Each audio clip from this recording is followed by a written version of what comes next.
बिहार के वीरेंद्र कुमार सिंह बतलाते हैं, मुझे सन 1984 में शांति कुंज हरिद्वार में विशेष सत्र के आयोजन में भाग लेने का मौका मिला और उसी दौरान शांति कुंज परिसर में ही गुरुजी एवं माताजी के दर्शन के बाद हमने गुरु दीक्षा ग्रहण की।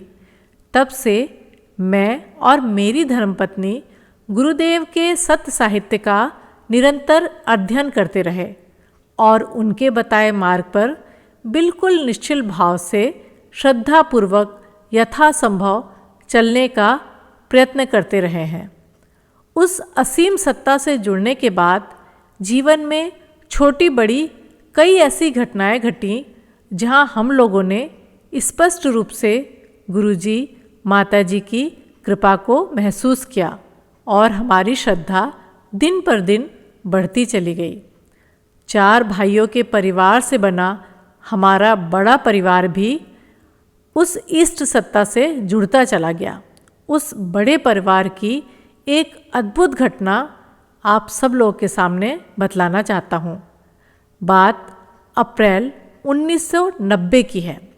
मेरे बड़े भाई की एक लड़की विनीता, जो उस समय मात्र 11 वर्ष की थी, उसे घुटने के नीचे बहुत असहनीय दर्द आरंभ हुआ और उस दर्द का आवेग बढ़ता ही चला गया।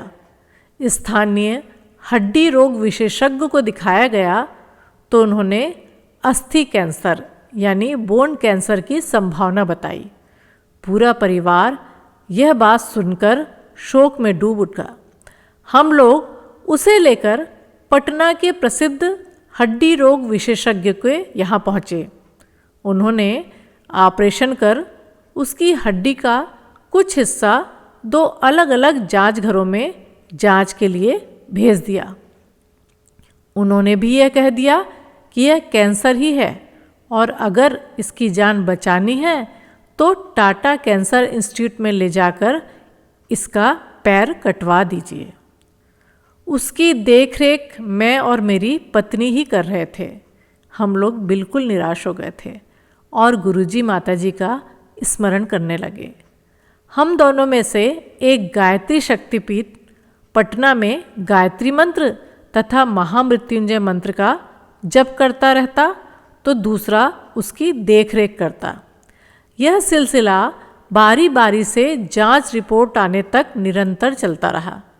इस बीच डॉक्टर लगातार कहते रहे कि आप पैसा बर्बाद ना करें, इसका पैर कटवा दें, क्योंकि इलाज से रोग दूर होने की संभावना कम ही है, पर जो समय उसमें लगाना है उससे रोग के फैल जाने का डर है।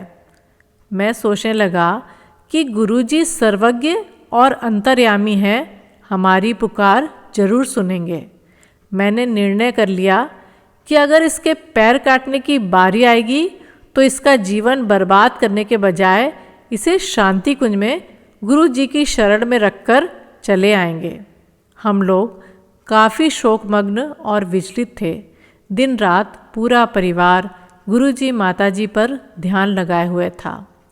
इसी दौरान आश्चर्यजनक तरीके से उसका दर्द धीरे धीरे कम होने लगा और वह काफ़ी राहत महसूस करने लगी। कुछ दिनों बाद एक जगह से जांच रिपोर्ट आ गई। यह रिपोर्ट भी आश्चर्यजनक थी। रिपोर्ट में कैंसर का नामो निशान तक नहीं था। अन्य किसी बीमारी का भी उल्लेख नहीं था।